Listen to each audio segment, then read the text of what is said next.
देवत्री एकादशी कहानी उस नदी की जिसमें पत्थर रूप में पड़े मिलते हैं शापित भगवान विष्णु। प्यारे भक्तों, आइए जाने गंडकी नदी और शालिग्राम का पौराणिक कनेक्शन।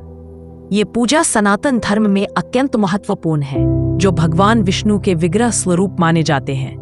गंडकी नदी जो नेपाल से निकलती है, शालिग्राम शिलाओं का स्रोत है और इसकी पवित्रता को कई पुराणों और भक्ति काव्यों में वर्णित किया गया है। शालिग्राम पूजा सनातन धर्म में अत्यंत महत्वपूर्ण है, जो भगवान विष्णु के विग्रह स्वरूप माने जाते हैं। गंडकी नदी जो नेपाल से निकलती है, शालिग्राम शिलाओं का स्रोत है और इसकी पवित्रता को कई पुराणों और भक्ति काव्यों में वर्णित किया गया है। सनातन परंपरा में भगवान शालिग्राम की पूजा का खास महत्व है।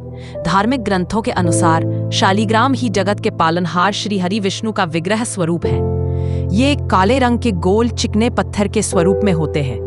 इन्हीं के साथ तुलसी जी का विवाह हुआ है। सनातन परंपरा को मानने वाले ज्यादातर लोगों के पूजा स्थान पर शालिग्राम जी स्थापित होते हैं। मान्यता है कि जिन घरों में नियम पूर्वक शालिग्राम जी की पूजा की जाती है, वहां पर हमेशा भगवान विष्णु की कृपा बनी रहती है। इन्हें घर में रखकर नियमित रूप से पूजा करने से आपको कई तरह की परेशानियों से निजात मिलती है, साथ ही घर में सुख समृद्धि आती है। आइए जाने शालिग्राम भगवान कहाँ पाए जाते हैं। भगवान विष्णु का शालिग्राम स्वरूप सिर्फ नेपाल में बहने वाली गंडकी नदी के तल में ही पाए जाते हैं। यहाँ पर सालग्राम नामक स्थान पर भगवान विष्णु का मंदिर है, जहाँ उनके इस रूप का पूजन होता है। कहा जाता है कि इस ग्राम के नाम पर ही उनका नाम शालिग्राम पड़ा। गंडकी नदी को बड़ी गंडक या केवल गंडक भी कहा जाता है। इस नदी को नेपाल में सालुग्रामी या सालिग्रामी और मैदानों में नारायणी और सप्तगंडकी कहते हैं। महाकाव्यों में उल्लिखित सदानीरा भी यही है। स्कंद पुराण में भी इस नदी का उल्लेख सदानीरा और पवित्र जल से भरी रहने वाली नदी के तौर पर हुआ है। गंडकी नदी के कई नाम। ये नदी भारत में गंगा की बाईं सहायक नदी है। इसे कृष्णा गंडकी भी कहा जाता है।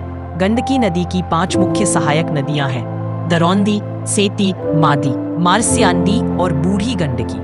गंडकी नदी का काली और त्रिशूली नदियों के संगम से मिलकर बनी है।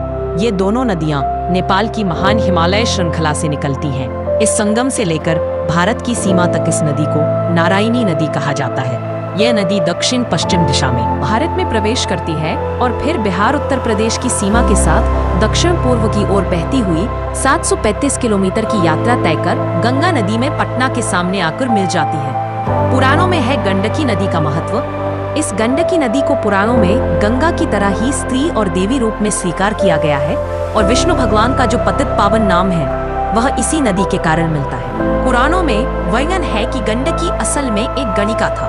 प्राचीन काल में गणिका वैश्या का ही एक प्रकार हुआ करता था और यह गीत, संगीत, कला आदि में निपुण हुआ करती थी। यह एक समय में एक ही प्रेमी स्वीकार करती थी और उससे अनुबंधित रहती थी।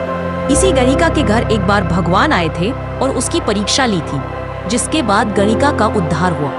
गणिका के उद्धार की कई कथाएं पुराणों में अलग अलग संदर्भ में दर्ज है, लेकिन सभी का क्लाइमैक्स एक जैसा ही है, जिसमें उसे मोक्ष मिलता है और वह एक पवित्र नदी के रूप में बदल जाती है, जिसमें भगवान भी निवास करते हैं।